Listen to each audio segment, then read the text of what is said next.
Start third day session for faculty development program. We have with us Professor Venugopal.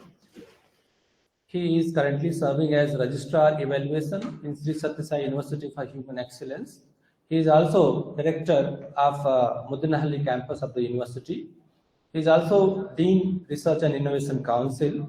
He has more than 23 years of experience in academia and research. He served also as Controller of Examination and Director Research and University Press, as Head of the Department of Mathematics in Sri Chandrasekharendra Saraswati Vidya Mahavidyalaya. Professor has more than 50 national and international publications.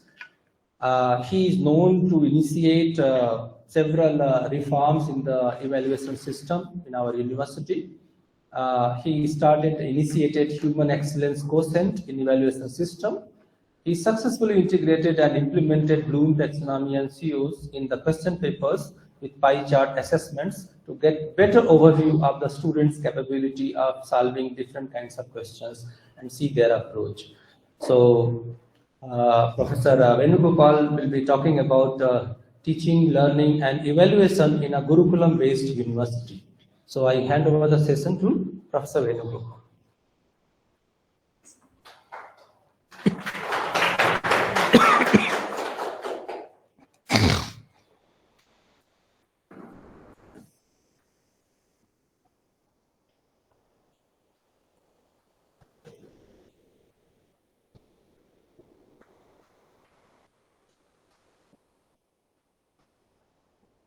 Sai Ram all to all those who are in various campuses of our university and those who are joining from other educational institutions. Sai Ram to all.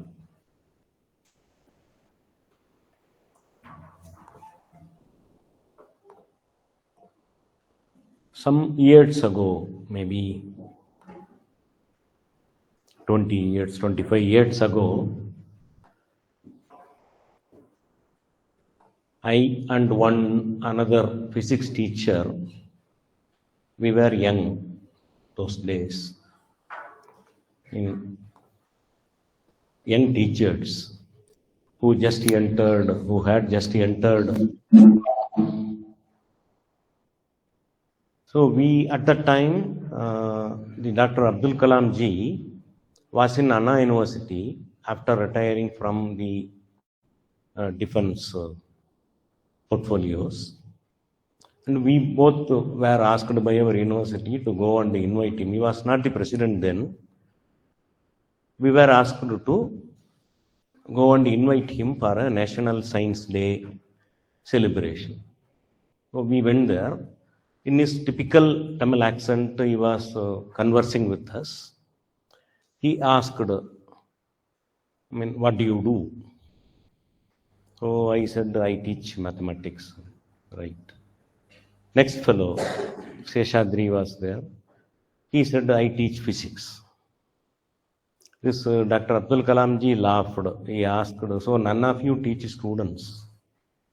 You teach maths, you teach physics. To whom do you teach? Then he gave a brief lecture on what is meant to be a teacher, what is meant to be a student.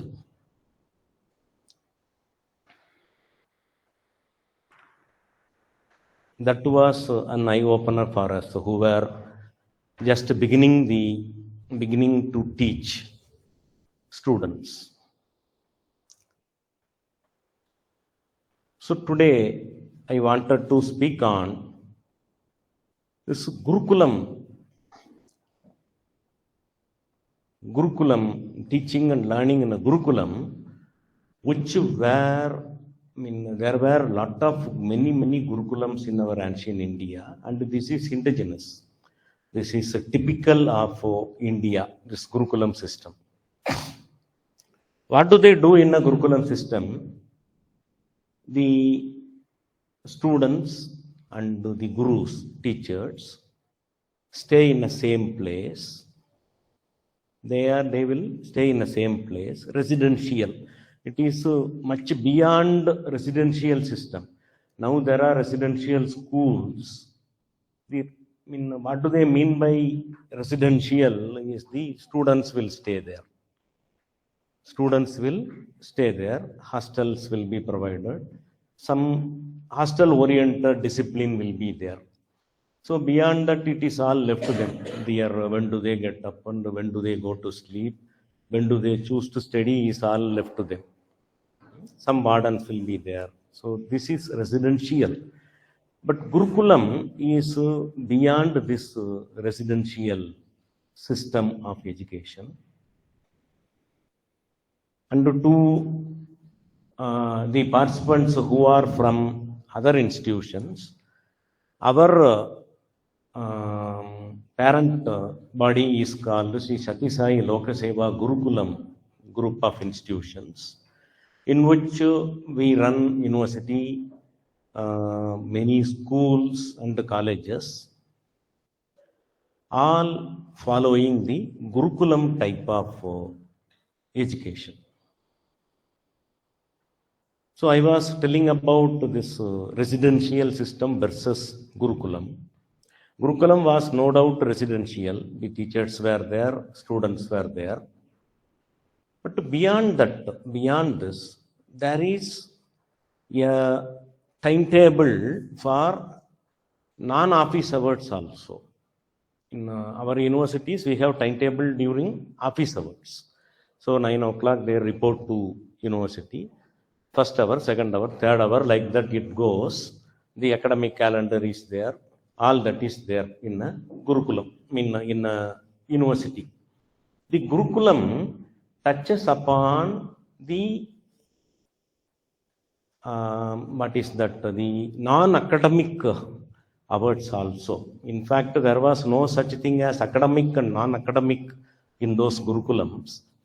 But nowadays, life is like that. We have something called academic, we have something called non-academic, the sports, other events. But those days in Gurukulam, everything was taught. There is no science, physics, mathematics, chemistry. They learnt everything from astronomy to mathematics to engineering to everything they learnt. And everybody had to go there. Let it be the prince or the rich fellow or the son of a farmer, everybody had to go to Gurukulam, stay there continuously for 15-16 years and learn. So in the present day context, I was telling about the Sathya Sai Lokaseva Gurukulam group of institutions. In all our institutions, university and colleges, we follow a schedule. Typically, roughly, I am telling, their session starts at 4 o'clock in the morning. So 4 to 8 is one session. And another session in the afternoon, 5 to 9. This is roughly 8 hours. These 8 hours we call Satvik Kal. The period that is suitable to learn spiritual matters. And in recent papers, I will show you a bunch of papers. They call it non-cognitive skills. They separate it to cognitive skills and non-cognitive skills. The cognitive skills are this, it is all education. The pattern recognition, understanding, all those things are cognitive skills. The non-cognitive skills, which are learned over time, over a period of time, they learn it by experience only. Maybe this mindfulness,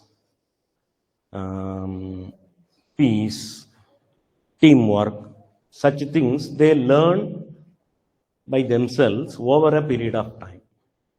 And some recent studies, even one paper in Nature also, they talk about the role of non-cognitive skills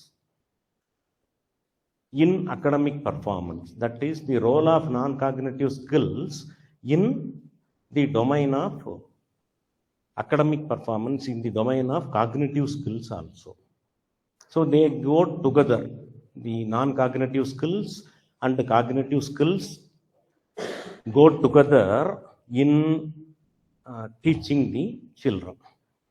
So roughly, if I can put it, non-cognitive skill, during these hours, 8 hours, morning 4 to 8 and evening 5 to 9, our students, like in any other Gurukulam, there are only few Gurukulams in India now, very few Gurukulams who teach these two parts of the education, worldly and spiritual, together. So I will address this a bit later. Now, having given an introduction to Gurukulam, like this, some periods, 8 periods, we will set aside for the so-called non-cognitive skills. That is, they learn what is this confidence, self-confidence, teamwork, all that through activities and through our ancient scriptures. There are many scriptures which indirectly or directly teach them the ways of life. The education is supposed to be holistic for a student. He has to have the inner strength to face the difficulties of the life. So, but all our institutions we see that school children and even college children, even kindergarten children, I don't know, but committing suicide because of academic pressure. And their behavioral patterns, all that. Okay? So it is clear that only this type of education is not enough, because the education is for life, for the rest of the life, and some say beyond also. For the rest of the life, the student has to learn everything from school only, from teachers only. The emotional stability comes through such activities only. Without emotional stability, however educated this fellow can be from one of the top institutes of India. Entry itself is very difficult. They enter there and then within 1 year they commit suicide. So that means the emotions they are unable to control, they are unable to balance their emotions. So in this Gurukulam, we typically do this. Some 8 hours are set aside for non-academic methods. The definition is not correct. Non-academic methods. In our present day terminology, they are non-academic methods. And 8 hours for academic methods, morning 8 to 4. There we teach the usual method, Oliver Bloom's taxonomy, everything applies, we teach and they learn. Another 8 hours is for taking rest. We call it tamasic call. It's to rejuvenate the body, take rest. So this is the system that is followed in our Gurukulam, roughly in any other Gurukulam. In the olden days Gurukulam, they never had this split, academic, non-academic. They used to be with the Guru, and the Guru used to teach them anything and everything on earth. From astronomy, on fight, Gadayuddha, everything they will teach. Everything. From Artha Shastra to everything they will teach. Now let me stress upon one more important aspect of Gurukulam, that our founder is Sri Madhusudan Sai, who is spearheading the service activities globally in education, in nutrition, and in healthcare. He has repeatedly told, this Gurukulam is to create gurus, is to have gurus, a guru parampara, avichinna guru parampara. That's what he is saying. So when we teach the children, these students should become teachers. Not necessarily academic teachers. So they can be a doctor, there can be somebody. Everybody is teaching nowadays. So let me come to this point. For Many of us, at the outset, I have very less PPT. I have some videos to show. Mostly I will be talking and talking. We are teaching students, and many teachers feel teaching students is not easy. Teaching children is not easy. It doesn't go the way we want. We feel it's difficult. Now imagine, how do we teach students who are destined to be gurus? Now in many universities we teach, and after their degree they just go away. We are no longer connected, but for the alumni meets we are not connected. We are not connected unless they come after some years, come back and see the teacher. So we teach, they get degree, they go away. That's it. We don't know what are they going to do. Right?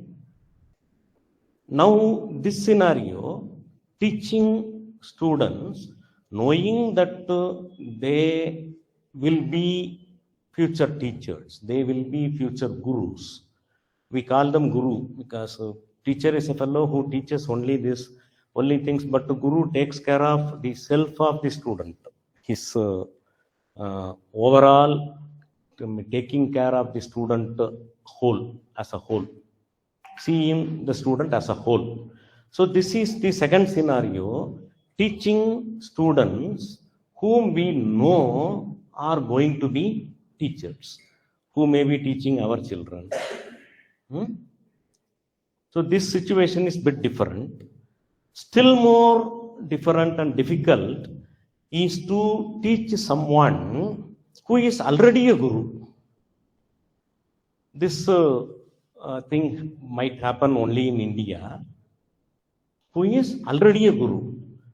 That I will be quoting from the life of one Shankaracharya of Kanchi. He became a sannyasi. It happens in India. He became a sannyasi at the age of 14.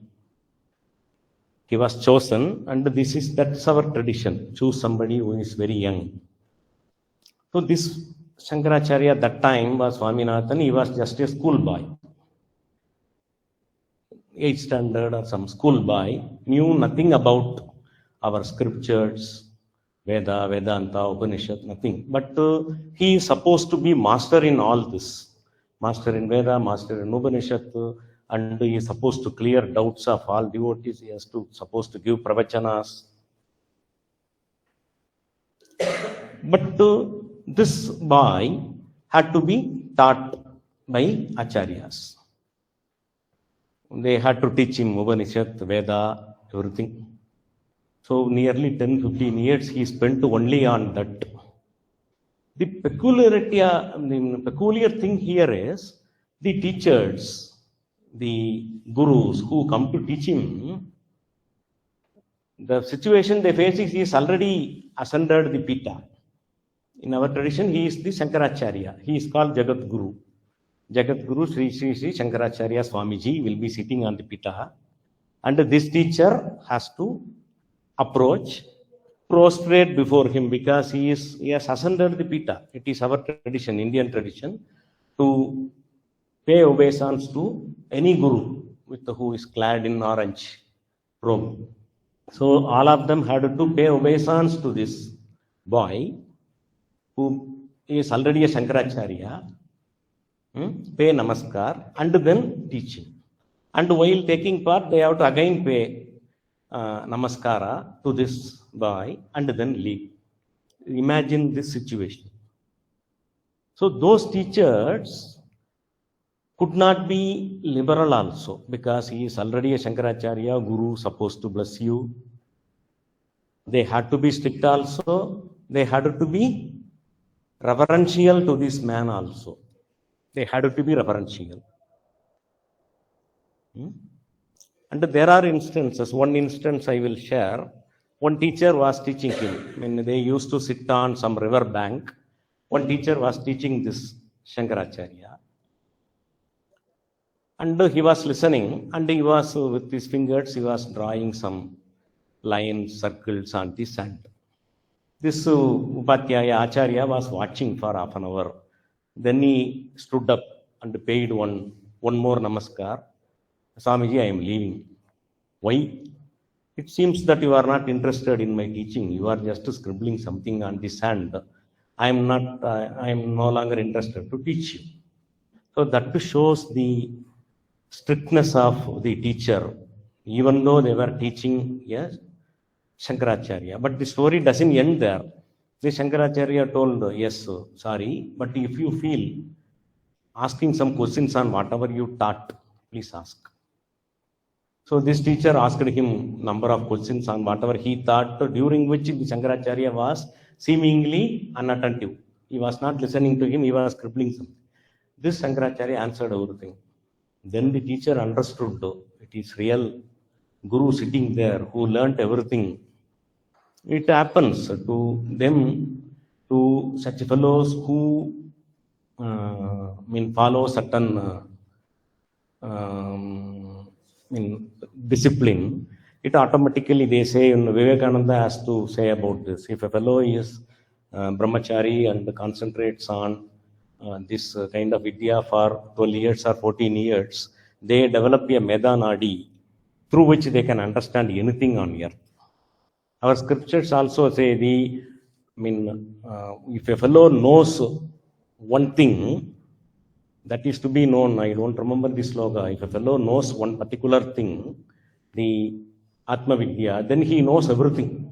Everything comes to him. So we will not go deep into that. What I want to stress upon here, when we teach our students in a Gurukulam who are destined to be gurus, we are not supposed to prostrate before them. They are not Shankaracharyas. They are students. But I wish to stress here, our approach should be reverential. Reverential, not in the form of paying namaste. That was the tradition. I am telling you to imagine the plight of those acharyas who are teaching the Shankaracharya, the teachers who are teaching the Shankaracharya. Imagine their plight. They cannot scold him. They cannot ask him to do homework. They cannot beat him with a cane that the other teachers used to do those days. Still, they succeeded in imparting this man, and the whole world knows he became a very big jnani and who could clear doubts of anybody and everybody. So we let us place ourselves in such a position, realizing that in a Gurukulam setup, we teach students who will become gurus in the future. We have to be strict on them. We have to teach them whatever need to be taught. But we should approach them with reverence. Not only because of them. When a student sits before us, our concept is the entire generation sits before us.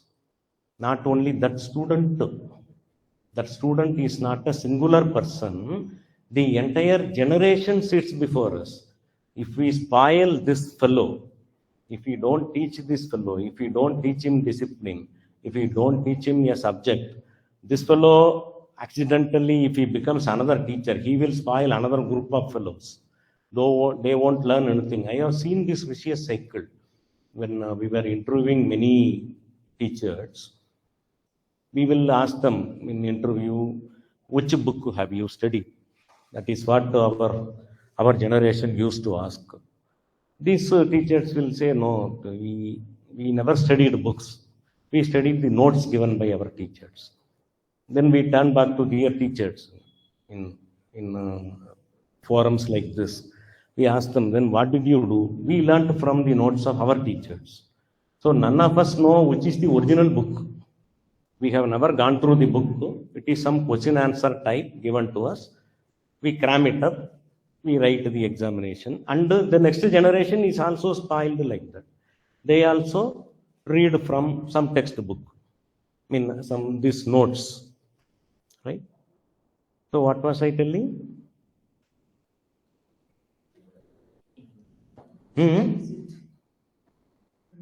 You also lost track? Teacher is not perfect in teaching. Yes. I was telling we have to be reverential towards the student, because not only the student sitting there, it's a generation sitting in front of us. So we have to be more careful when we deal with the generations. See, the Hiroshima bomb was put, it was unmindful of the generations. Now still there are people who suffer the after effects of the Hiroshima bomb.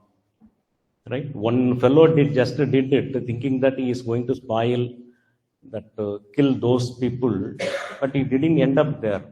He ended up affecting generations together.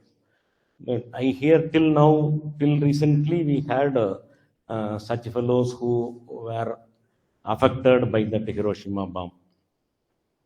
So when we deal with these children in Gurukulam setup, we need to remember that we are teaching future gurus. We are teaching future teachers. We are teaching future teachers. Now, the trend in the outside world, all universities, is that they teach from dawn to dusk. Early morning also classes are there, refresher classes. Then teaching hours from 8 to 4. 8 to 4 they teach only. They teach and teach again. All periods. No time to digest. The teachers keep on giving lectures, morning 9 to 4, all hours they teach. Here in a Gurukulam setup, what we do is the actual teaching hours are from in the morning hours only, likely from 8 to 12 roughly.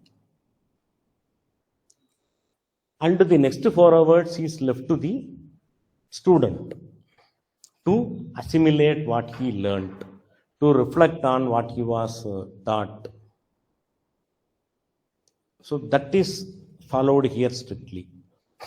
So some of us might feel, the newcomers or the fellows who are new to this Gurukulam might feel, we are losing the another 4 hours also, where we might be teaching as well. We should be teaching. I have heard some teachers telling me, some computer teacher was telling me, see, if I teach them 1 or 2 programs in the class, then it is up to this fellow to go and work on another 10-20 programs in the evening, night. Then only he will learn the concept.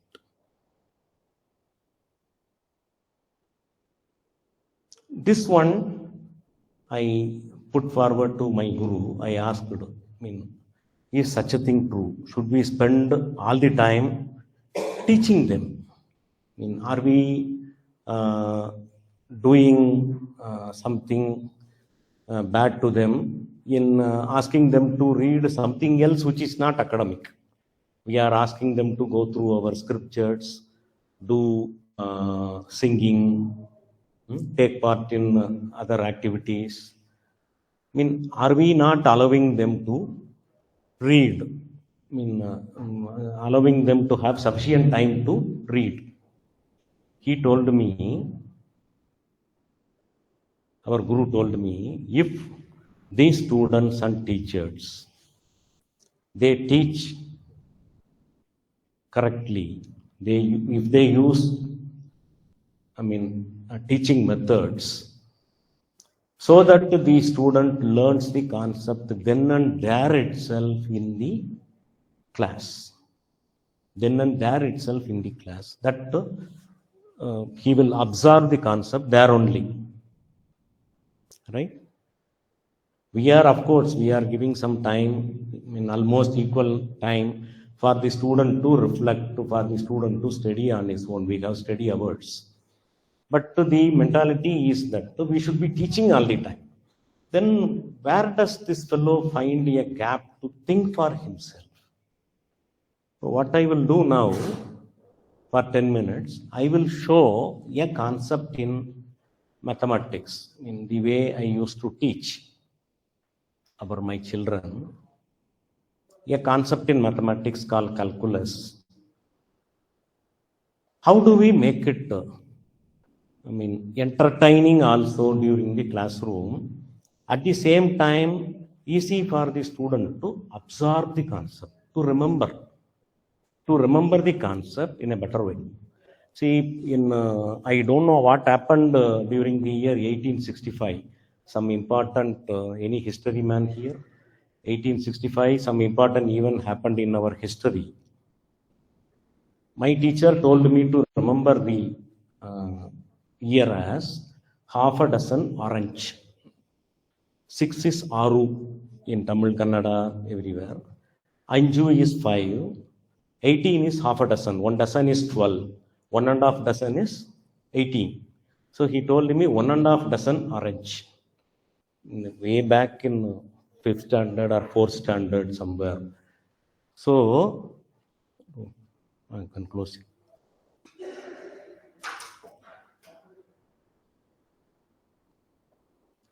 So the methodology used by the teacher, some mnemonics. He used some sort of mnemonics.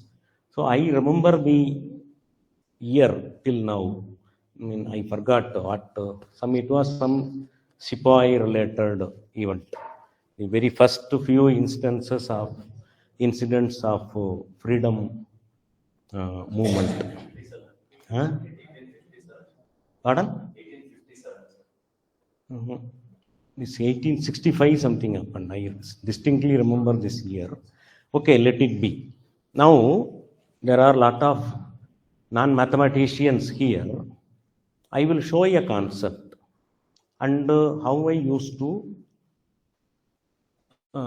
incorporate other teaching techniques there. Because what I was telling, the concept is the student should absorb what you teach during class hours itself.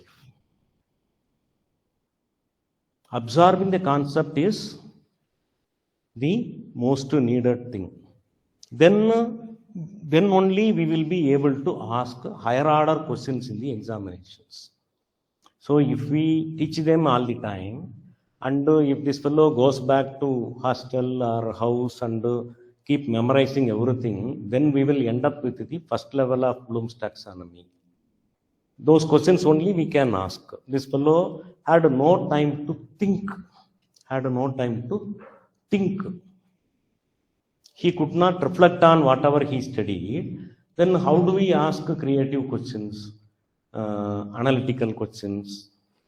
You were taught some Bloom's taxonomy. Somebody else should have told you the various levels of Bloom's taxonomy. 6 levels are there. So if we allow the student to think, reflect, and create, form his own ideas about the topic, we won't be able to answer higher order questions. The evaluation will not be the way our modern outcome-based education is want. We will not be able to ask higher order questions which make them think. I will just show one concept now. You can open the PPT. I have only few slides.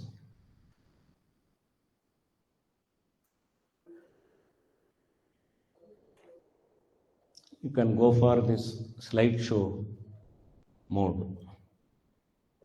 Top slideshow mode. Yes. So this kind of, you might recognize this as a curve, a mathematical function that is drawn as a curve. So this class I used to do, this is a curve. This is y equal to sin x. To play with the students, to make them observe this, what I do, I will ask one of them to come to the board and mimic the curve with the hand movements. I will quickly show something and show a video also on how students do this. So once they do this, they remember the curve as y sin x will be like this. You can show the next slides one by one. So this is cos x. You can quickly change the slides. So this is tan x. These are curves, okay?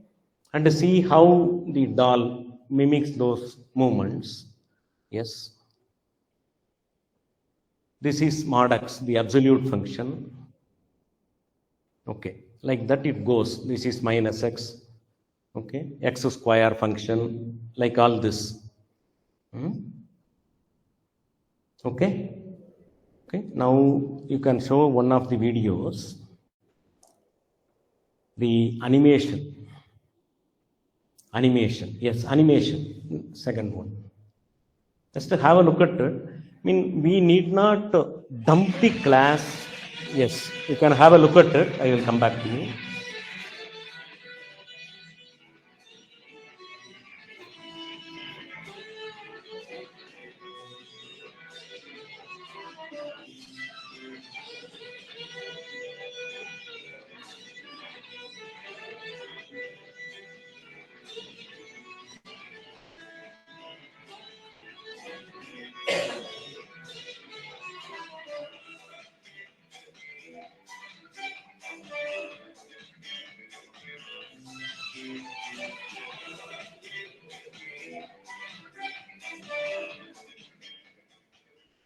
Stop there. So this one, what we can do in the class, this is one example that what I do while teaching the concept of these functions to, this was to school children. I used to teach them, or undergraduates, first year undergraduates. You may feel these can be done only by a doll, these animations, but the real people, I will show how do they do it. And this is, I mean, a method of teaching. We have to adapt various methods of teaching in the classroom. If I hold a mic or hold a chalk to keep on writing, it will be linear. Even in educational B.Ed terminology, they say don't make the class linear. Don't make it linear. That is talking. I will be talking all the time, sitting in a chair facing the students. So our students' brain or even our brain is not like that. When we watch a movie, imagine if two fellows appear there and keep talking to each other all the time, 3 hours, we won't get the message of the movie. So there has to be a song, there has to be something else, there has to be a scenery. So this all put together convey the message finally. Okay. Even this Mahabharata kind of Itihasas, they don't just teach what is this morals. They teach it along with the stories, all that. One more video I will show. If you feel only dolls can do, you can show the last video. It's a clip. You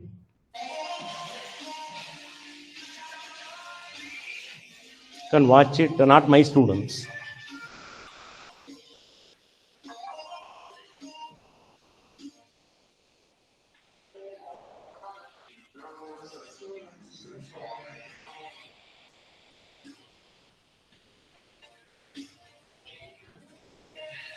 It's a play way of learning, and they won't forget the curve. They try their best to imitate those curves.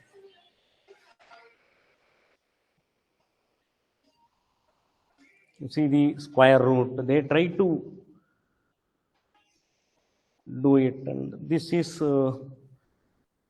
one of the techniques I used to have during my class sessions. What I want to tell, the concept what my guru told me, these students must be able to absorb, imbibe whatever taught there in the classroom session itself. In olden days, there were no books, no YouTube, no recordings. No, I used to teach in one, fortunately I was not employed there. I used to give a talk to students of a very leading university. 300 students will be sitting like this. and their no dress code. They will wear their dress, and the chairs will be reclining, and they are allowed to have their laptops. And whatever we write on the board, it's a smart board, it will automatically go to their storage. Your PPT will go to their storage. Whatever homework you give will go to their storage. They can access it anytime. They need not watch the class. So most of the time what happens, these fellows don't attend to the class. They will be just browsing, doing something, thinking that they can learn it anytime. But I will tell you some instances before we break. From our scriptures, from where we come to know how thirsty the teachers, gurus were for to get students, and how thirsty the students were to get the knowledge from gurus those days. And they had to, the guru will say something, and at the same time they have to observe it. There was no facility to write it down or anything. The Vedas, of course, they recite often for accuracy, but mostly, Arjuna listened to Krishna, no notes taking, nothing. He just listened and he observed everything. Towards the end, he says, I understood everything. That can be the approach. Now, given the technology, ICT and all that, AI, everything, we can change our teaching methods in every subject, in in arts or science or dance, so that they absorb the concept, they understand the concept, they memorize the concept then and there itself. So then they have time to study other skills that are needed for their life. We call it life skills, we have separate paper on that, but still certain things are learned from the old. Anybody and everybody can teach us, right? So when once I went to a hair trimmer, hair styler, he was a bit frustrated. During my young days, I was curious, why are you frustrated? Why are you unhappy? He said, I am also a man, human being, sir. All these people come in the morning, even without brushing their teeth, no bath, nothing. And just they come and sit there. I have to stay near them, cut their hair. Then what do you want us to do? He said, it will be nice if all have a bath with a shampoo so that the hair is free, easy enough to cut. Why don't you have a bath and sit there? This is also a profession. I am also a human being. So he teaches a lesson there, if we are receptive.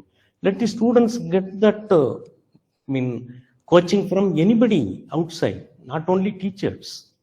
Not only teachers. Once I had a difficult time in my academics, and I was traveling through a bus by midnight. So depressed, I thought life is gone. One course got over, I couldn't continue, all that. I was traveling through a bus. There was a groundnut seller, but the bus stand, very old lady, obviously poor, no good dressing, obviously very poor, very lean, a typical poor Indian citizen, right? A lady, she didn't beg, she was selling something. Somebody asked her, how are you? I think somewhere in Karnataka, Chennai or something. This lady smiled and said, I am very happy. Obviously, she would not have money for the next day. But she was my teacher that day. She told, be happy, cheer up. Nothing has happened to you. At least you have next time's food. You have a bus to travel. You have dress to wear. So let the students learn from others also, not only from us. So let them do social service, let them do guest management, let them go and play. We have got a very big orchestra, let them go and play orchestra. They will learn from so many people, and their teaching will be much more refined than us. We learnt only through books. These people will learn from people. So let me conclude with this session with one of the teachings from our scriptures. It is from the history of Adi Shankara, Adi Shankara's life. So it dates back much before Adi Shankara. What happened? So there was one Patanjali who wrote Vyakarana of Sanskrit. Right? Patanjali wrote Mahabhashya. He wrote Mahabhashya. I have got Sanskrit Pandits here. I should be careful. This Patanjali wrote Mahabhashya, and he was keen to teach it to somebody. And he wanted to be with the Nataraja of Chidambara forever, enjoying his dance. So he wanted to immediately teach many people. Now it's not like these days, you just print a book, put it in library, hoping that someday somebody will read it somehow. So he wanted to teach. That's a thirst of a teacher. He was searching for students. And those days, no Twitter, no WhatsApp, nothing, but 1,000 students gathered from far and wide, from Magadha Desha. Magadha Desha was somewhere far east or something. Huh? Okay. Bihar. From there also, many people gathered, almost 1,000 of them. 1,000 students gathered to learn Mahabhashya from Patanjali. This man was thinking, if I have to teach all these 1,000 fellows, so how many years it will take, and I want to retire soon. So he decided, Patanjali was assumed to be the mythologically, he is supposed to be the avatar of Adishesha. He was Adishesha Amsha. Adishesha is supposed to be what is this? Snake. Sarpa with 1,000 heads. So he decided, I will take the Rupa of Adishesha, 1,000 heads, and teach all these 1,000 children one at a time, one. That we all do. That is another lesson here. If 20 children are in their class, we should be 20 headed. One head for each student. We should observe them individually. When I look at this fellow, I should know what is in his mind. When I look at another fellow, I should know to what extent he has understood. So he was able to do that. The idea is he was such an expert teacher who could address 1,000 students one basis. But the Puranas are Puranas. They have their own stories, right? Then what he said to the students, I mean, he didn't want the students to know his real nature, and they cannot withstand the Adishesha's presence. They will get burnt. So what he said, I will sit in one corner. In between there will be a wall or screen. From behind the screen I will teach. All of you should listen. No PPT, nothing. I was only talking. Right? All of you should listen, and whatever doubts you ask, I will address individually. So this was going on for some time, and like our students, the Brahmachari Sheshta was there those days. I mean, we should see the mischief of our students like that only. Boys are boys, unless how do they enjoy their school days, right? They remember only these things in the school days. They never remember our topology or calculus or history. They remember how they moved with other children, what mischiefs they did, how they bunked classes. All that is there. Otherwise, student life, they miss something in student life. It will be there. But for us to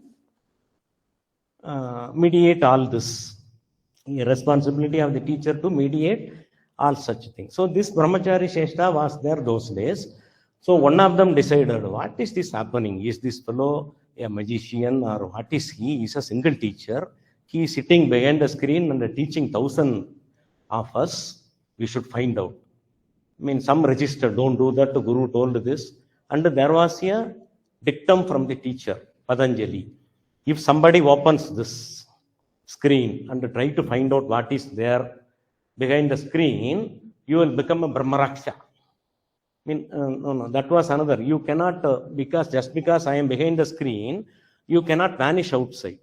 You cannot skip the class. You cannot bunk the class. If I know that you bunked the class, you will become Brahmarakshas.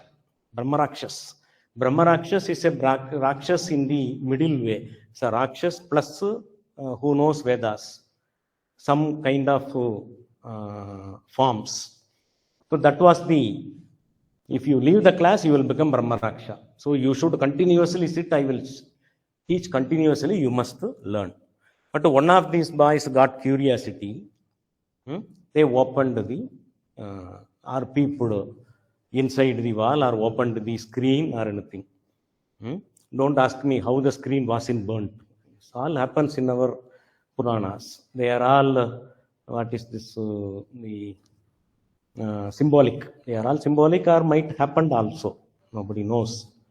Once opened, all got burnt because of the presence of Adishesha. They could not tolerate the fumes that is coming out of the mouth of Adishesha. All got burnt. So Patanjali was very sad. I mean, I wanted to teach, but all of them got burnt. What to do? One fellow came, he came from outside. He skipped the class. And he was Gaudabhata, one of the other gurus. He was from Gauda Desha, Magadha Desha, the Gauda Desha. So he came, and obviously he was not so intelligent. So he skipped the class to have some stroll outside. This Patanjali was happy, at least one is left. Then he felt, I cannot teach you in a systematic manner, just transfer. He just transferred all. This can be done. Those days people have done, the gurus have done that. In one stroke, they will transfer all knowledge to the other fellow. Nowadays, in some research, the fellows did, the day before yesterday I read, they did an experiment where they proved that one fellow in his dreams could communicate to another fellow's dream. That article was there. They didn't reveal the technology, but they proved that one fellow in dreams could convey the message to another fellow in his dream. Go through that article. So anything is possible those days. He simply transferred the knowledge to this Gaudapatha, and this Gaudapatha took all knowledge, but the problem is the curse stands. It says those who skipped the class will become Brahmarakshas. So this Gaudapatha became Brahmarakshas. Brahmarakshas have peculiar behaviors. They are full knowledgeable. They have full knowledge, but their behavior will be that of Rakshas. So this Rakshas asked Guru, how do I get redeemed? He gave a very secret question in Sanskrit. And if somebody answers this question correctly, then you are redeemed. You will take your original shape. That was a Sanskrit question, like something like Pakvam, something like that, Pach Tadu. So this fellow with Brahmarakshas used to eat a man-eaters. He will sit on a tree. Whoever passes by, he will ask this doubt. They won't be able to answer. He will eat that fellow. Like that. One day, another fellow came, Chandrachuta, and he was Govinda Bhagavad Bhata, the direct guru of Adi Shankara. He came, he answered the question correctly. Then Brahmarakshas felt, I got a fellow, I will transfer all knowledge to him. But he said, I have no time now. You cannot, I will only dictate, I will sit on this tree, you have to sit on this tree. Lesson starts now. No break, no syllabus, no curriculum, no teaching methodology, no teaching log, nothing. Lesson starts now. Start taking notes. He started teaching, but this fellow had nothing. Govinda Bhagavad Bhata, I think Chandra, some name. And what he did, he plucked the leaves of the tree, took some stick. With his blood, he started taking notes. With his blood, he started taking. That is how the story goes. So, how difficult is to get a student, and how difficult was, how difficult it was for the student to learn from such a teacher. And this fellow was willing to learn from a Brahmarakshas. He would have simply told Brahmarakshas, Namaste, I will learn it from somebody. And he was very keen. This is one fellow who knows Mahabhashya, I want to learn it from him. So he sat there, took every notes, and he became Govinda Bhagavad Bhata, who was the direct guru of Adi Shankaracharya, who established many mutts. In this, there were many gurus, Avichinna Guru Parampara, that there were guru after guru after guru. Each guru taught the another guru. So it was a chain of gurus. All it started, how it started? With Patanjali, who had the ability to teach many children at the same time, customizing the teaching to each fellow. That's how I see it. He could customize his teaching to each fellow simultaneously. I mean, some of us do this magic, right? Some of us are able to read the minds of the students. While teaching, we will go near a student. It has happened to many of us, right? We will go to him and seemingly you are taking notes, but you don't seem to understand. You are looking keenly at the blackboard, but at the same time, things are not going into your mind. What is happening to you? You will go to him simultaneously. We know how this fellow reacts, how that fellow reacts, right? So Patanjali was able to do that. Then the subsequent, right? And the teacher had the ability to transfer at one time. That means that is, he just taught, that's the meaning.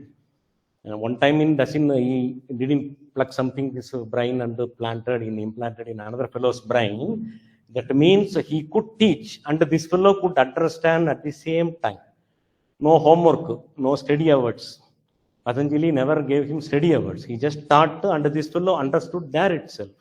So that can be our this thing. Under the trouble the Brahma Rakshas had to teach the other fellow, he got redeemed and he produced gurus in succession. He produced Rajasankaracharya, then gurus. Still till date benefiting us. When we have some problem, we go to our gurus only. And they look at the problem at a higher plane and they give us solutions because they know everything. They go to the higher plane and they teach us. So let us use all our teaching methodology, anything, some drama or this, some skit, all possible teaching methodologies to drive home the point to the students. They must learn it then and there itself. Then and there itself. We teach for 1 hour, another 1 hour should not be recovered for the student to go through it and understand it again. We are already teaching from a book, student is going to read from that book, then why not the learning and teaching happen at the same time? It is possible. Maybe after a break, I will show something else to you on same concepts. Thank you.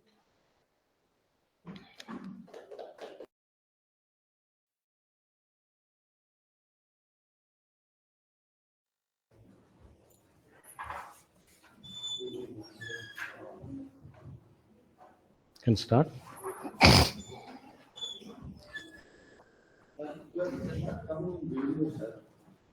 Oh, here only covers.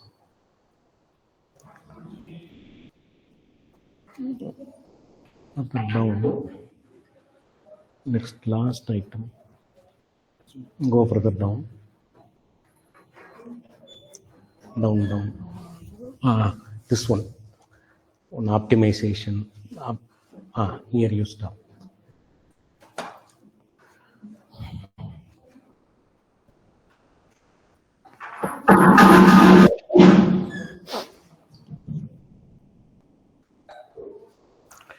Sir, maybe another half an hour,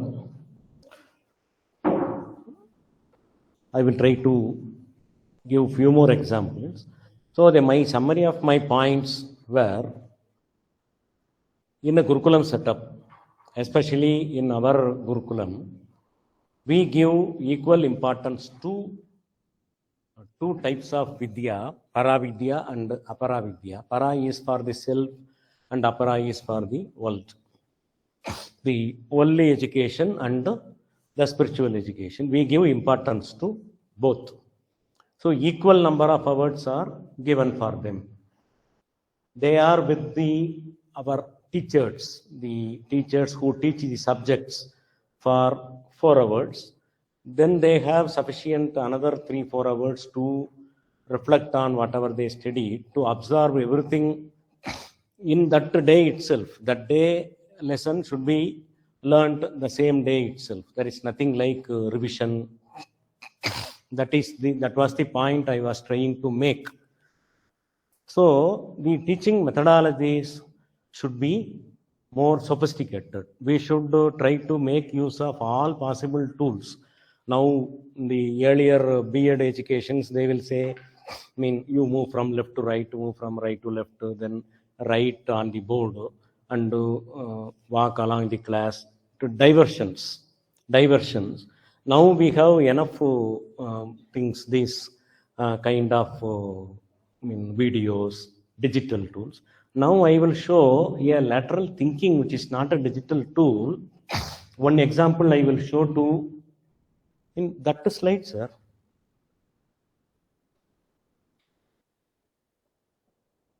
A difficult concept. Without a digital tool, how different thinking can make it easy. I think I showed this to some of you maybe a year ago or so. I don't remember. Since all others are there, I will repeat this once to give an example how we can try to make the students understand what we teach in the classroom. There should not be any need for the student to go back to the textbook. He has some time to go through the textbooks just to refresh what was done in the class, and everything should be fresh in his memory. It applies to everything, your history or languages or Sanskrit or Kannada or English. It is kind of innovative methods of teaching. This one I will spend some time on this. So this was my point. In a Gurukulam, the students learn from the teachers and from the scriptures also, from the world, from the activities. So whatever students do, typically they attend the classrooms. Then they have various talks. In the afternoons, they have talks by various peoples from various walks of life. From various walks of life, like we arrange a lot of talks. Our Chidambar arranges a lot of talks to them, not necessarily spiritual. They learn from everybody. That is the style in the management MBA classrooms. They bring a lot of people who teach them case studies. So our students are also learning from the world. They do guest management, they do serving, they perform, and they do decorations, anything. So they do everything, and they should find time for all that. So if we insist that they go to their hostels and keep working there also on whatever we give, and study further books, see further videos to understand whatever we teach. See, the teaching is, if we teach from one book, one concept, that is not the end of teaching. The student has to learn from other books, right?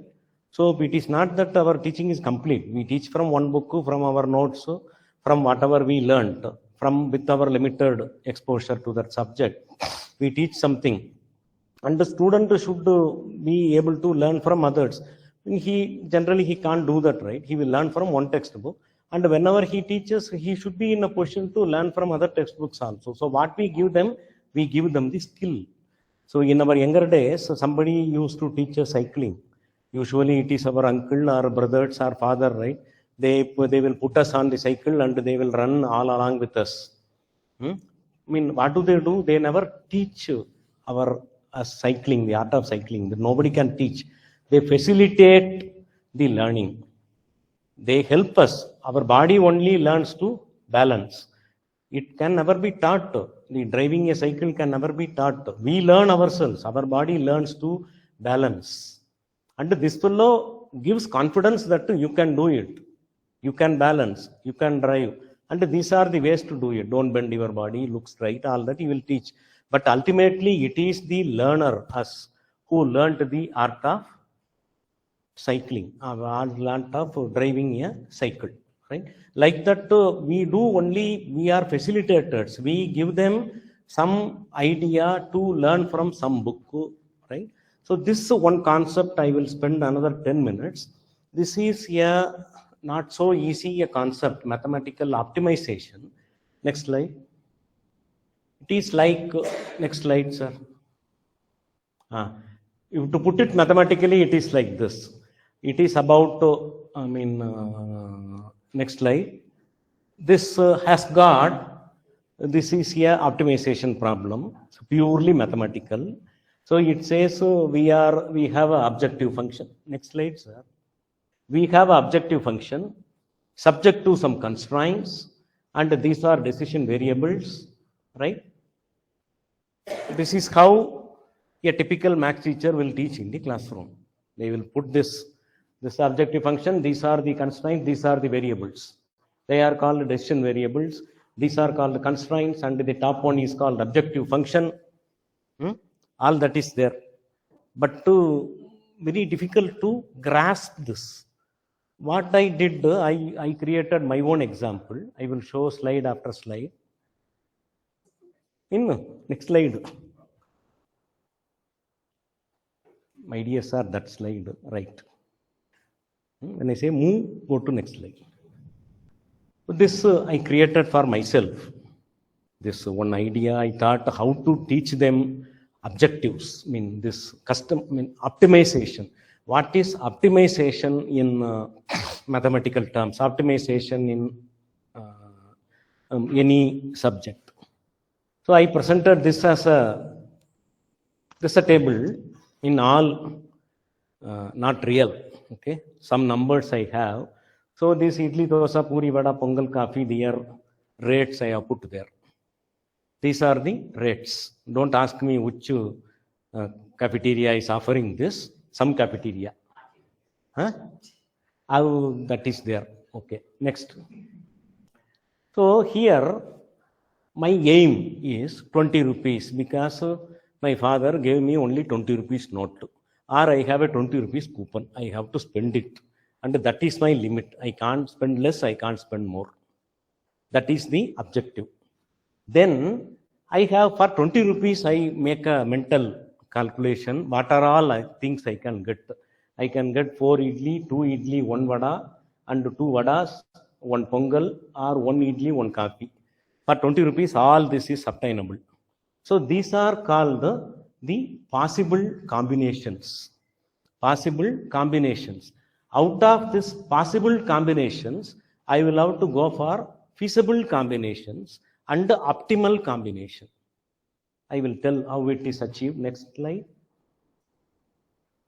So now I have further inputs I am giving. Fat content. These are called constraints. I give more restrictions. This restriction is of whatever doctor says. The fat content is given here. Idli, dosa, puri. You see the puri has more fat content. Some calculations, not real calculations. So these are the fat contents. Now next. See, the constraints, restrictions are the fat content should not exceed 30 grams in my own writings. So what happens, out of 5 possible combinations, 2 combinations are ruled out. 2 combinations exceed 30 grams. The combination exceeds 30 grams. So out of 5 combinations, I have only 3 now. So this is how it gets restricted with the constraints. There are so many options, and to meet these constraints, the options will reduce. There were 5 options. They were all possible, and they got reduced by imposing one constraint. They got reduced. Okay, only 3 options. Next, I put one more constraint on filling. I want the stomach to be filled to some extent, right? So this idli fills by 25%, pongal fills by 60%, like this. This filling content. With this constraint, what happens? Next. So with this constraint, there is only one combination that is conforming to fat restriction, and filling content, I mean at least 75% you should be filled. Next 25% I can pour water. So if with this restriction, what do? I get only one combination, only idli can be taken. Now I want one more coffee. Is it possible? We will see next slide. Coffee is a must. If I say all options get ruled out, you cannot have all this first 2 and coffee also. So this becomes an impossible constraint. In our terminology, this is an impossible constraint and this problem has no optimal solution. So this is how the optimization works. Optimize means to the extent we want. First I wanted something, next I wanted something, then I have to, what is this, goal is to spend the 20 rupees. I cannot spend more than 20 rupees. So only these options are there. All options gone now, right? So next. So this is how the fixed billing amount is the aim. The food constraints, the food combinations are decisions. They are called variables. How many idli, two vada, like that. They are combinations. And the constraints are fat content, filling, a coffee is a must. With all this, the possible solutions are called feasible solutions. Next. So this is how the optimization problem is stated. Optimization problem has feasible solutions. It can have unique feasible solution. It can have multiple solutions. It can have no solution.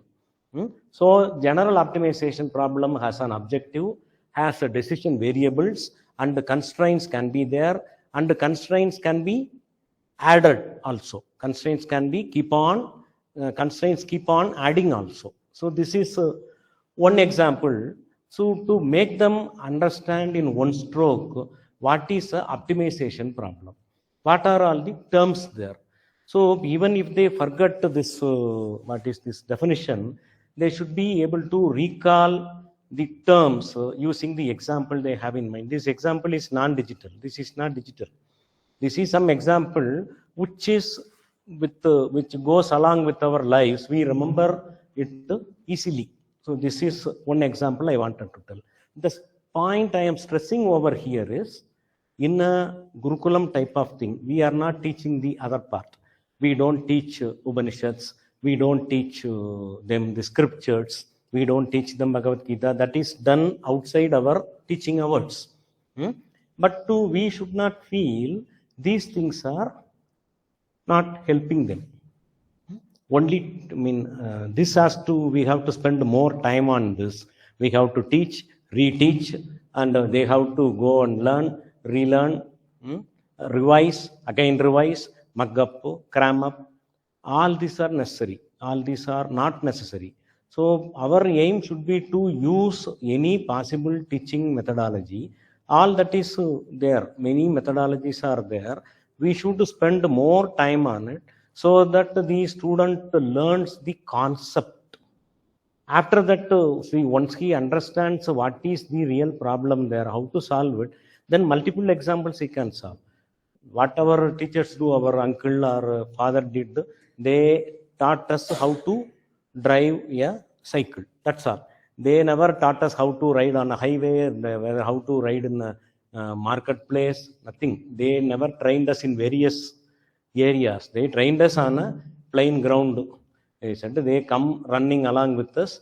Once we learn the cycling, they say, okay, you know now cycling, go drive anywhere. Learn by yourself, fall, get hurt. It is all up to you. So these students learn by themselves. We facilitate them. We have to tell them the concept. See, if you are teaching programming, how many programs will you teach them? You can tell the concept. What are the loops? What are this? What is a while loop? What is a for loop? The structure you teach them. And if you teach them grammar, the grammar, if we teach children, we tell the how to frame sentences. We never sit with them to frame 10,000 sentences. This is how a sentence to be framed. It is up to them to frame sentences. They will learn from them. Can we be hopeful of teaching all possible combinations of all sentences to them? No way. We can tell them this is how a sentence to be framed, a noun to be there, a verb adverb combination to be there. That's all. This is what we teach. It is up to them to go and pick more vocabulary. They should have time for that. They should have time to try more sentences, right? So the methodology should be, mentality and methodology should be in such a way that we teach them during the period, teaching periods only. They should be able to learn that. Now I will come to the other part. I will show some papers of interest. We will not have time to go through them fully. Some papers, the PDFs I want to show how this list ಮಾಡಿ. In this, the 1, 2, 3, 4, fifth paper.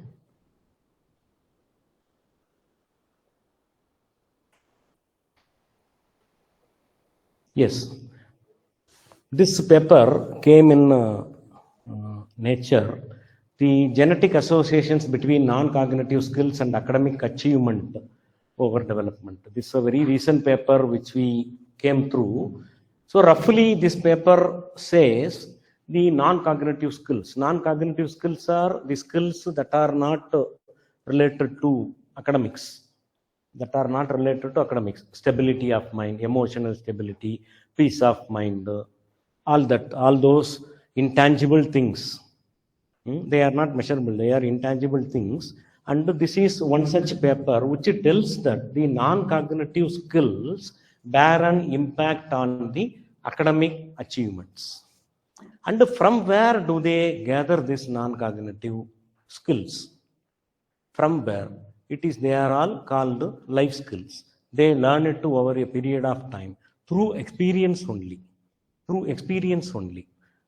How to handle an irate customer. A person learns. A hotel is there. A server should be an expert in that. A customer can be irate. He may say sambar is not hot, coffee is very cold, this is more salty. They may shout at them. But how to handle them, it is in hotel management, they teach them separately how to handle customers. That they learn by experience only, right? Like this, many such skills are learnt by experience or learnt through parables. In many of our scriptures, teach through examples, teach through stories. You must have heard a lot of stories in our Puranas, in our scriptures, and moral stories. In school days, we read moral stories. The story will be there. At the end of it, one line moral will be there. To teach that moral, that story is used. Then we should not ask, why don't we directly teach the moral? Be honest. That is the teaching. Whole day we can lecture on how to be honest. But one story will explain it the better way. So that is how the students learn this non-cognitive skills through other activities, through chanting a sloka. There are some papers which say that the ring of the bell we ring before we do puja, it unites both the lobes of the brain, left and right brain, and it keeps away unnecessary thoughts. It keeps only good thoughts so that people can concentrate on the puja. During puja, we say one thing, like one sloka, Deho Devalaya Proktaha, Jivo Deva Sanatanaha, Tyajet Ajnana Nirmalyam, Soham Bhavena Pujayet. That is, do puja with the feeling that the puja murti and this fellow who is doing puja are same. So when we teach, same mentality should be there. This student is not different from me. That Sakanavavatu sloka we chant. The student is not different from me. He is going to be another guru. He is going to be another teacher. So let me teach him like that. We will keep that in mind. Tyajet Ajnana Nirmalyam. We don't think you are different. You are a student. I am a teacher. I play the role of a teacher now. You play the role of a student now. I tell you something now. And you are going to be a future guru. Right? With that mentality, the student should learn. With that mentality, the teacher should teach. Right? Next, I will show some more papers, 1 or 2 papers more. The first one is the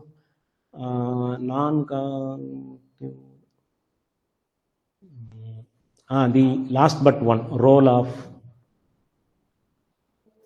So this is a PhD thesis, role of non-cognitive skills in students' academic performance and life satisfaction. These things I will share. You can read later.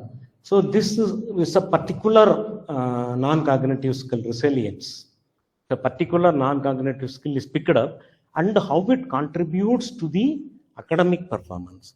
So here also our founder wants some study to be taken up, like the things that they learn through during non-academic periods, like our Upanishad classes, the way they chant mantras, they have even classes on music. We have a paper on Adhyavtik Sangeet, compulsory paper, how to appreciate music. And our Bharatiya culture, it is taught through various lectures. And what do they learn from all this? Indirectly, they learn all this.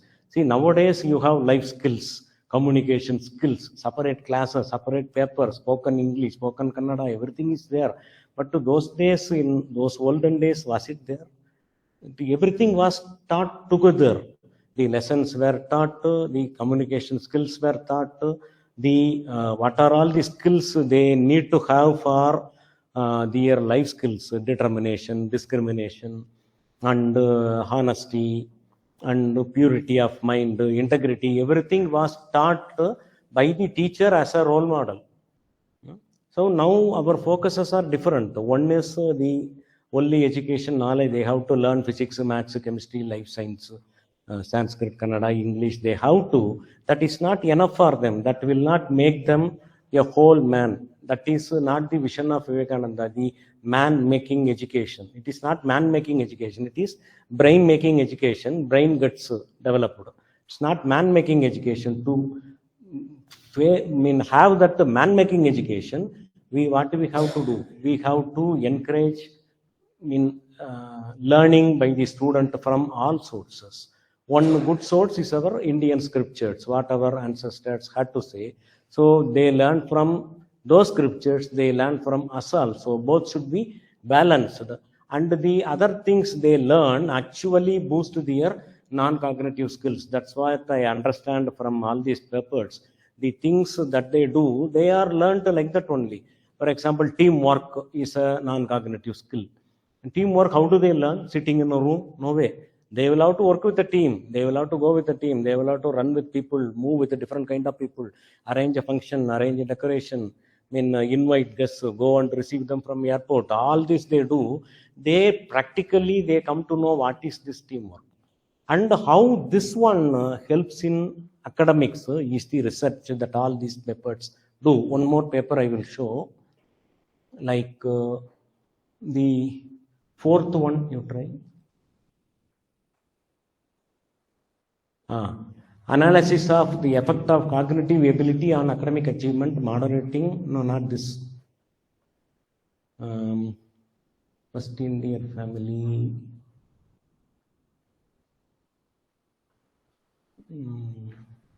Last one. So relationship among non-cognitive factors and academic performance. This was done in a university. Testing the University of Chicago Consortium on School Research Model. This is another paper. So all this say the non-cognitive skills, they call it non-cognitive skills. Now we call it Paravidya with the general comparison. It's not that comparable straight away because we believe that this Paravidya is for Atma. It is for the self, to know us, for self-realization. We have other goals, not just the non-cognitive skills. This is also only it. If you say that contributes to academic performance, the teaching of Upanishads, everything is not for academic performance. It helps there. It helps there.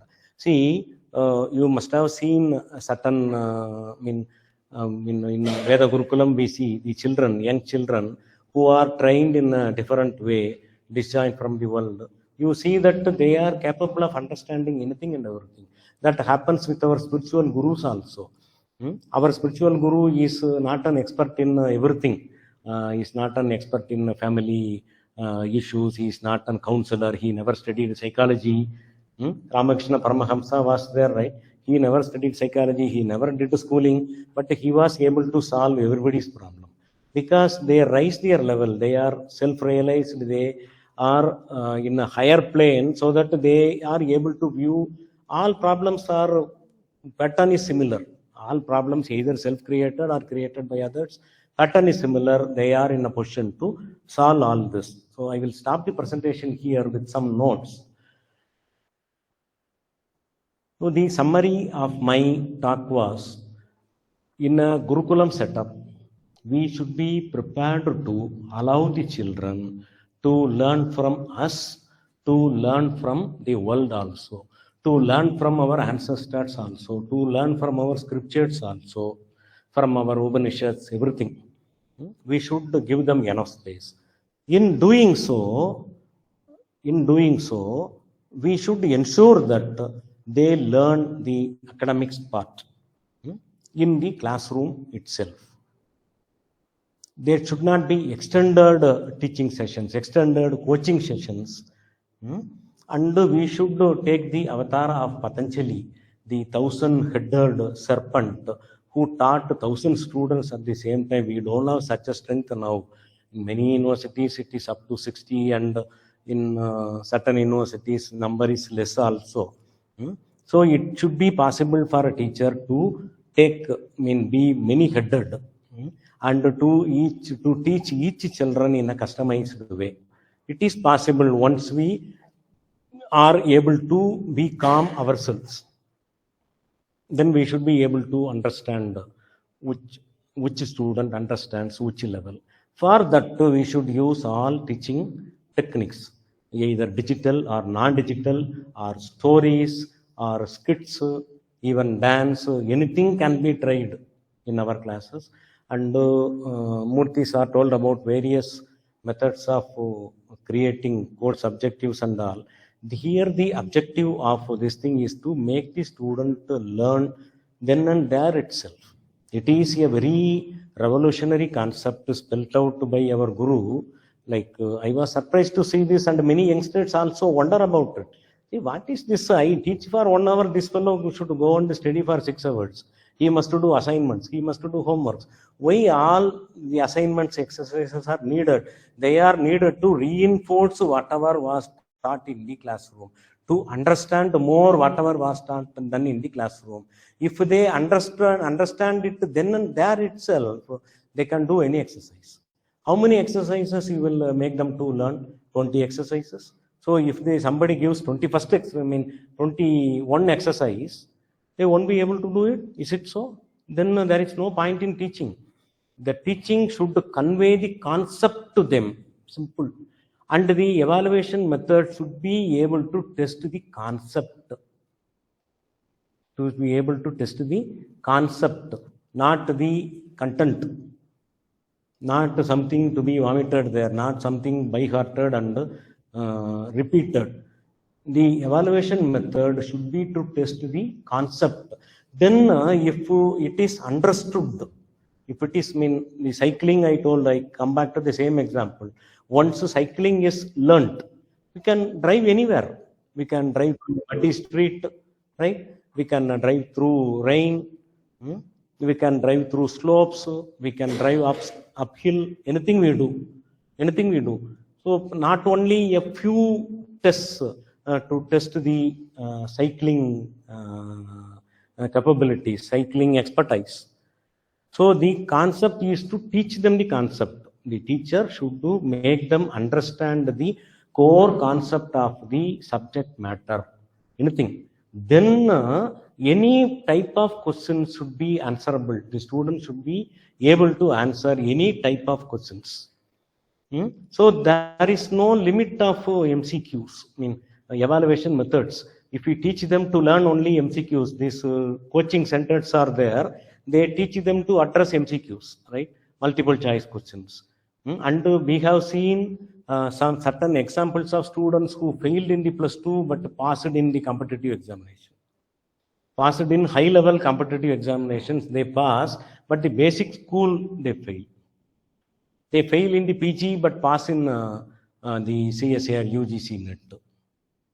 But that training is different. That training is towards answering those MCQs only. So if our teaching is towards the evaluation method, if it is tailored for one evaluation method, very, very difficult. If you train him for MCQs only, this fellow will be able to do MCQs only. If you train him to write essays, he will be able to write essays only. If you teach him the concept, like cycling, if you teach the method of art of driving a cycle, art of driving a car, art of playing an instrument, violin, right? Then the violinist will be playing for so many songs, hundreds of songs which were not at all taught by the teacher, right? So the basic thing is there, how some certain ragas, this how to go with the singer, all that is learnt. Simple. So that is my idea. That was the idea for Gurukulam. Those days testing was through Gatika. I will conclude here. Gatika. They will put a big part. That is why it's called Gatikastan. They will put a very big part there, inside which so many questions will be put by the teacher. The student will come, will pick one question, not a question paper, 3 hours. He will pick one question and he will answer that question. Guru will understand he has understood the concept. Yes, you have understood. Matter over, degree given. He will be called a Vidyarthi. Right? So testing, evaluation need not, the teaching need not concentrate on one method of evaluation. My idea altogether has been to teach them the concept. Now, earlier days, I passed this CSR UGC examination without undergoing any training or anything. We finished PG, then we took the examination, we passed. We never realized that there was a need to get trained in that. So our teachers taught us how to understand the book. Once the book is understood, matter is over. Any number of questions can be answered. So that is my contention.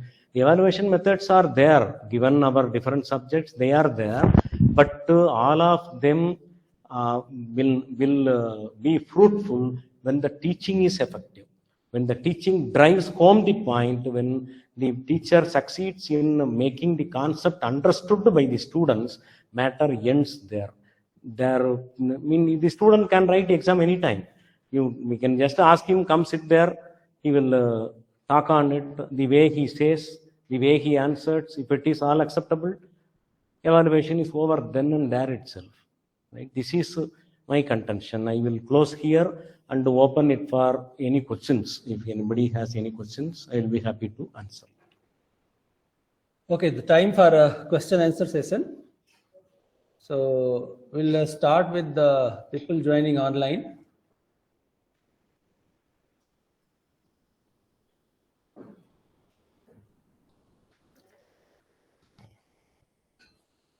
Okay, before questions come from other audience, one question is, sir, from Dr. S. Meenakshi from Department of Mathematics and Computer Science. She has asked 2 questions. She says, I feel it's difficult to adopt any innovative teaching pedagogies for some abstract subjects in PG mathematics, like topology and functional analysis. So kindly suggest some innovative methods to make the class more lively.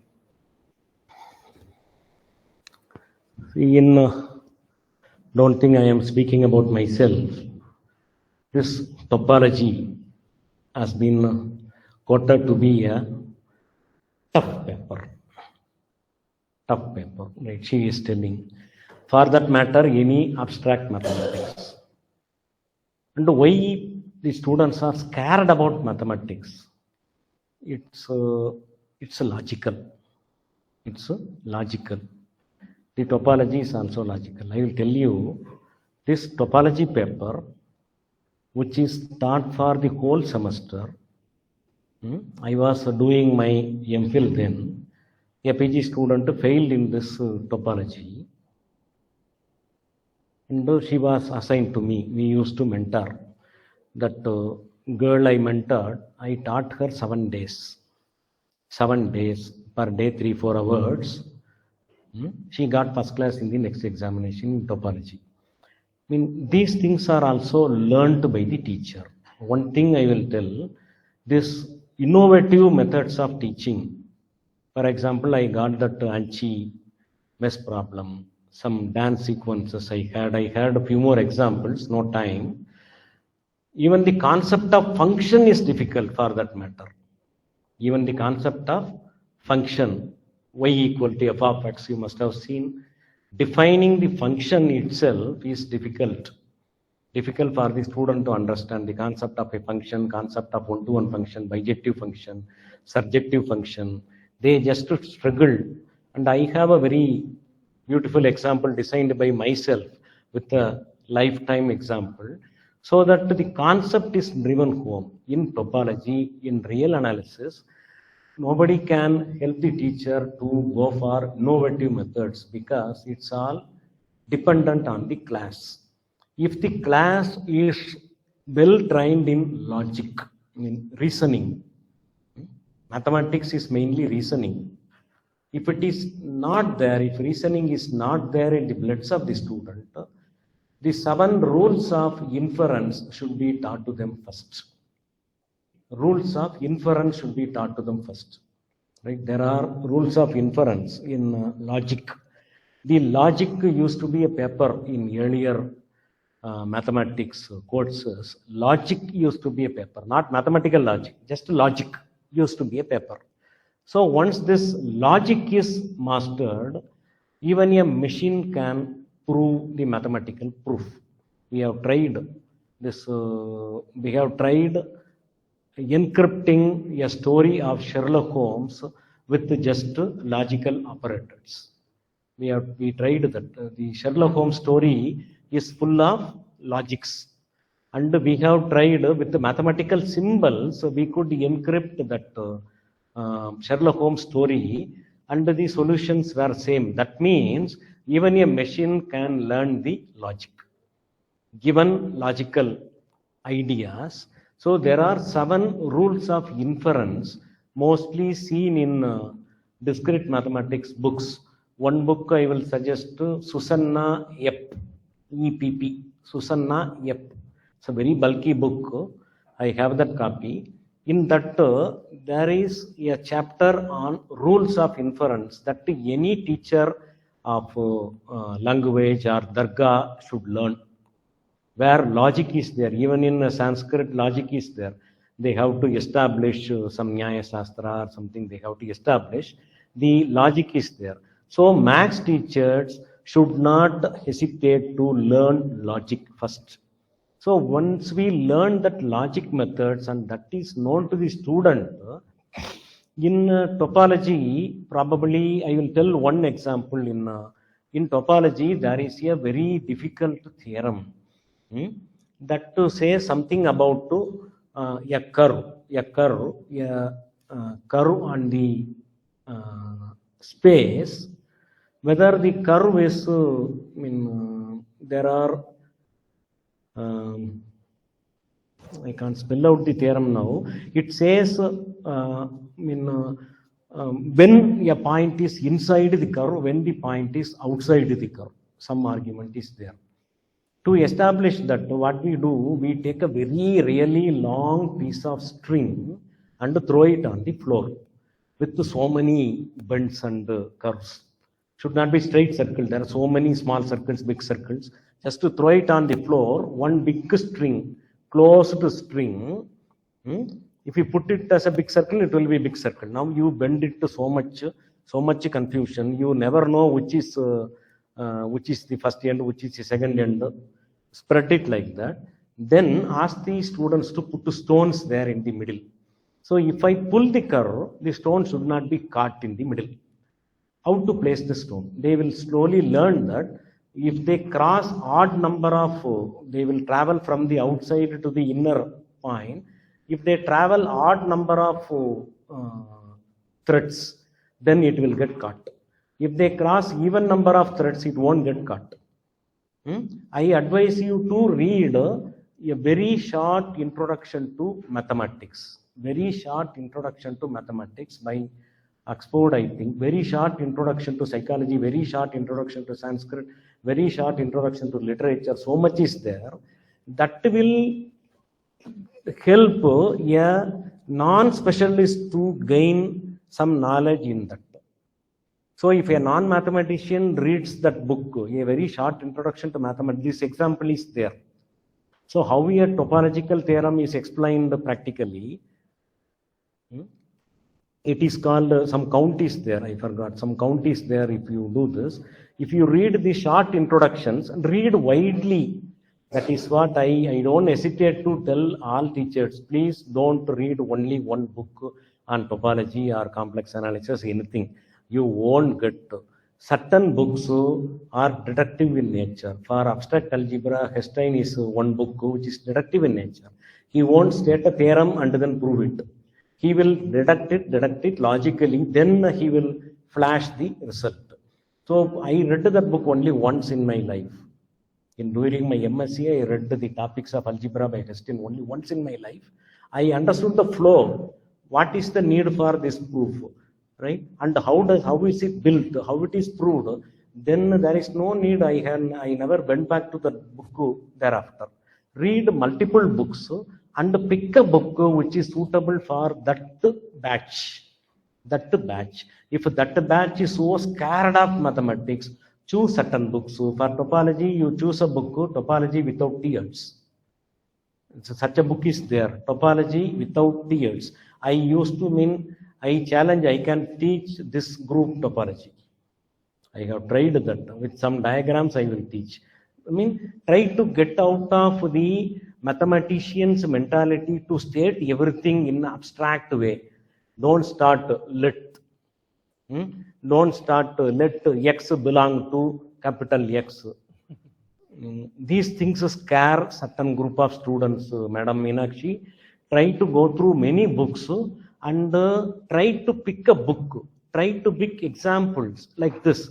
Topology, that theorem is a pretty difficult theorem. I think homotopy theorem or something. I don't remember. That theorem is explained through this. And the spider's web teaches you a concept of mathematics. And the bees, whatever they build, the honeybees, that is a mathematics. Read a variety of books. Read a book called the Book of Symmetries. That tells so much about mathematics. Wide reading is what I advise. There is no definite formula to give innovative methods. And whatever I teach, if you pick that example, you run out of another example.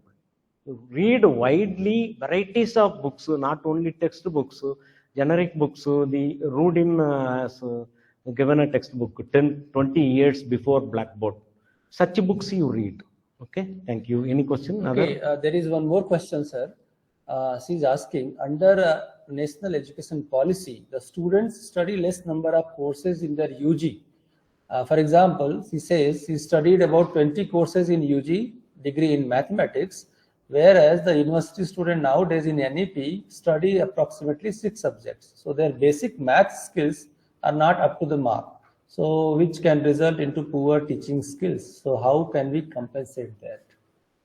This question goes to you like a registrar evaluation, the capacity of a registrar evaluation. No, that is correct. See,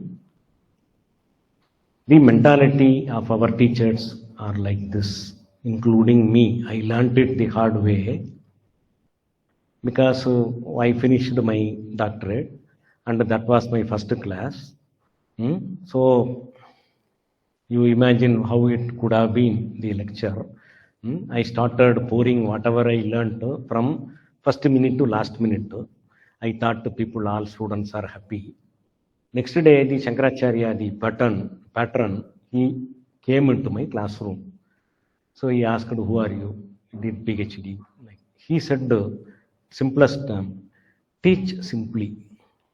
That's what he told me in Tamil. Teach in simple terms. Don't dump everything, whatever you have in your mind from this minute to this minute. Okay? So, from that day, my teaching methodology changed. What I want to say, we observe certain teachers. When the next teacher is waiting outside, this teacher will say, I have 5 more minutes to teach. I have 3 more concepts. And when you go and talk in seminars, series of speakers, this speaker will have 60-70 slides and he will insist that he shows all 70 slides. He will show all 70 slides. He will see slide 1, slide 2, slide 3, 2 more slides, 4 more slides. So his concentration is on finishing those slides.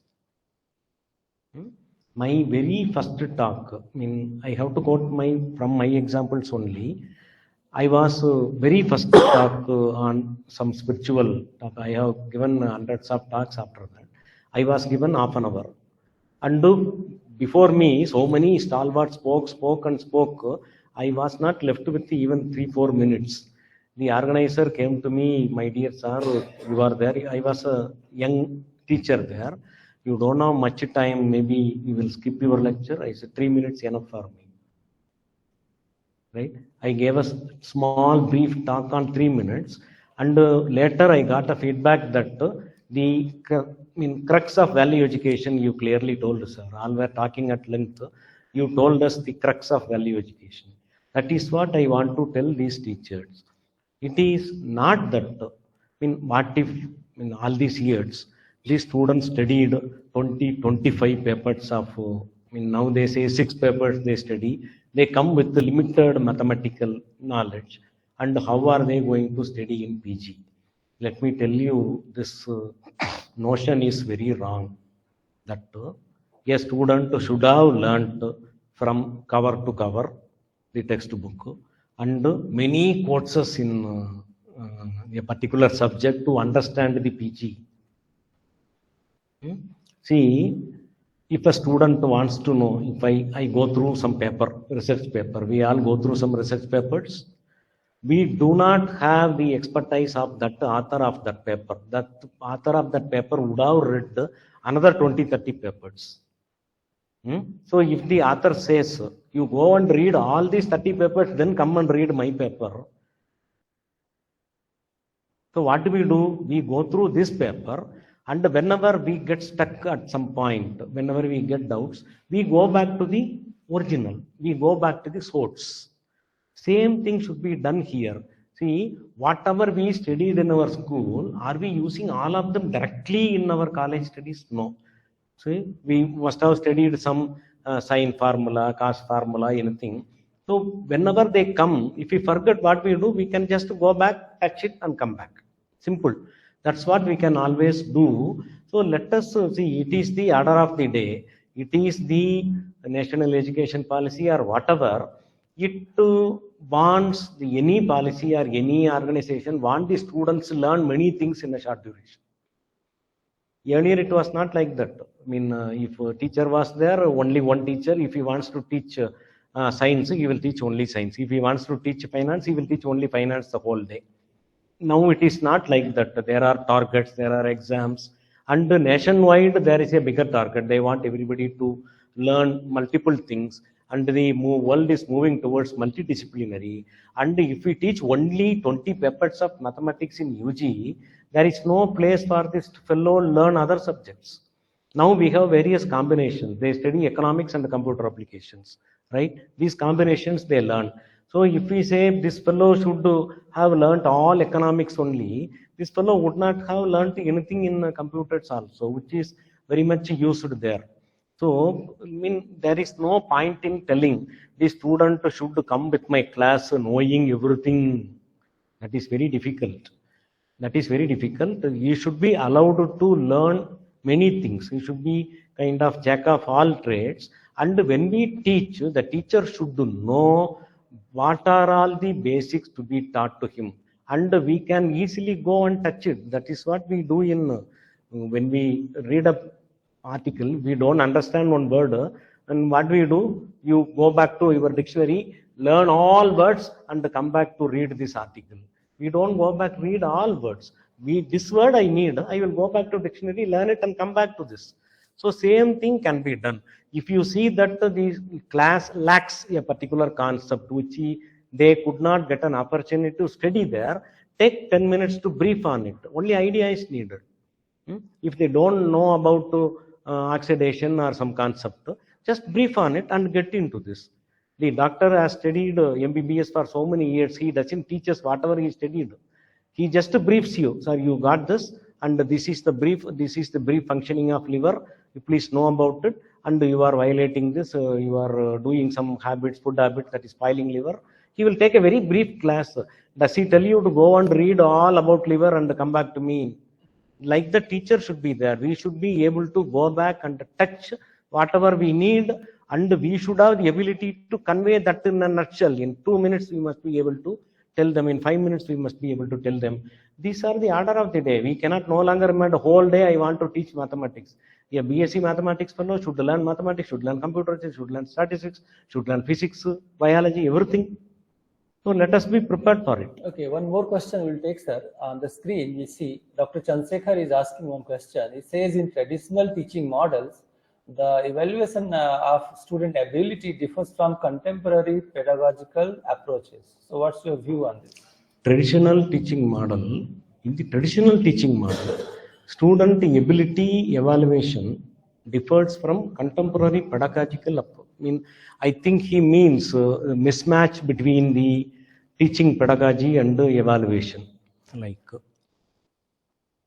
anybody else would like to answer this? Let me try to observe the question.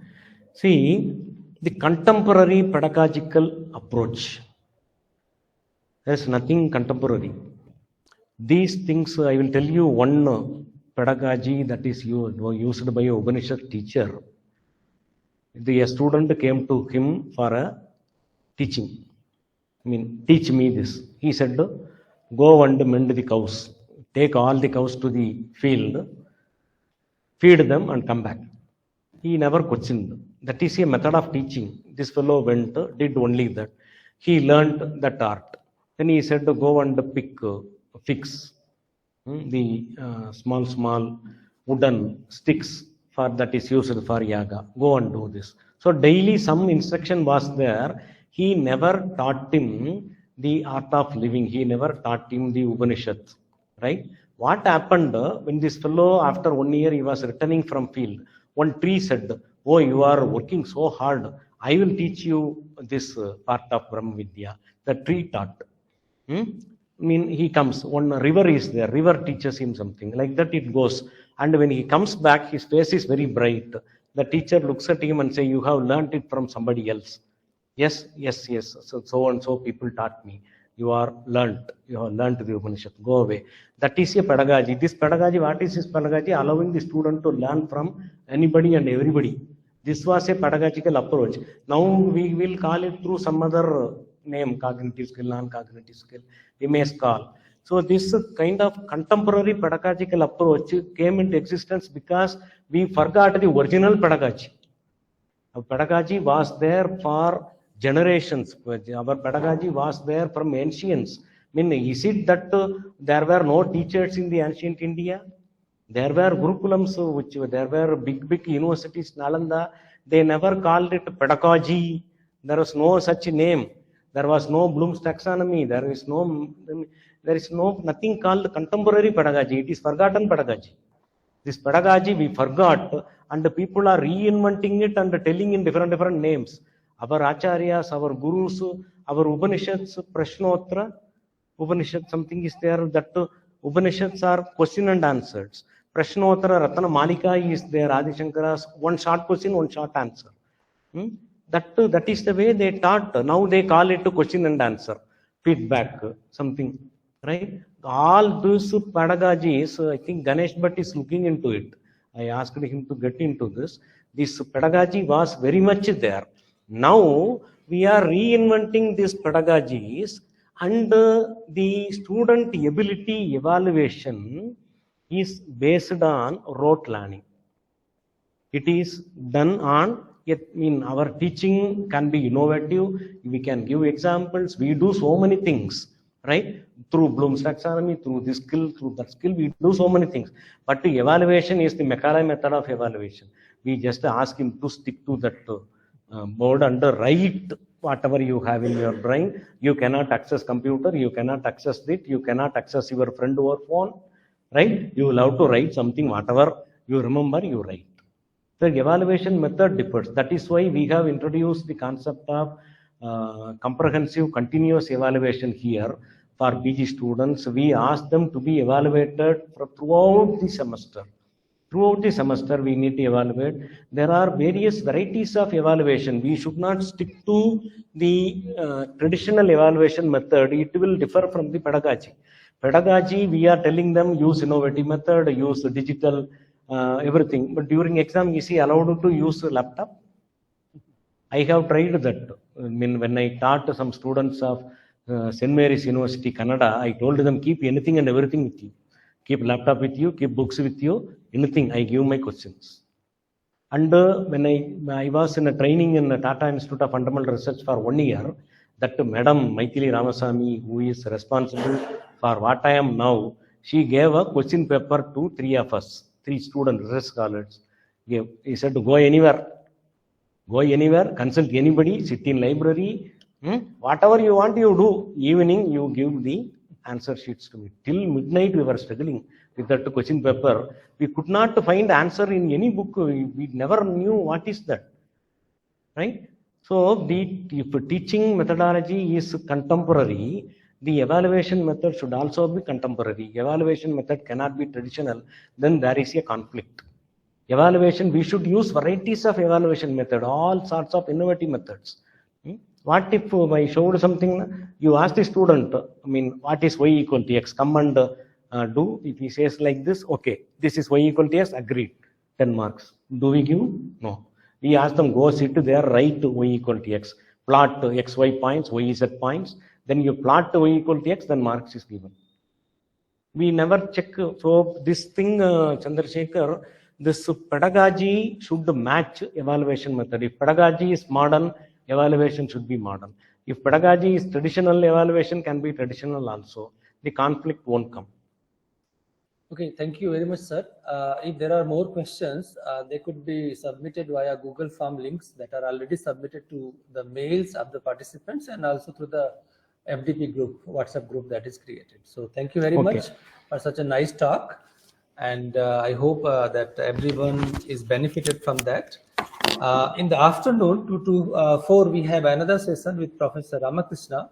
The talk is also very significant, and we all need to join in time to meet another professor. He is going to talk on enhancement of student engagement and inclusive teaching practices. So please join 10 minutes before the session will start from 2 p.m. today. Thank you very much. We'll end the session now with Om Shanti.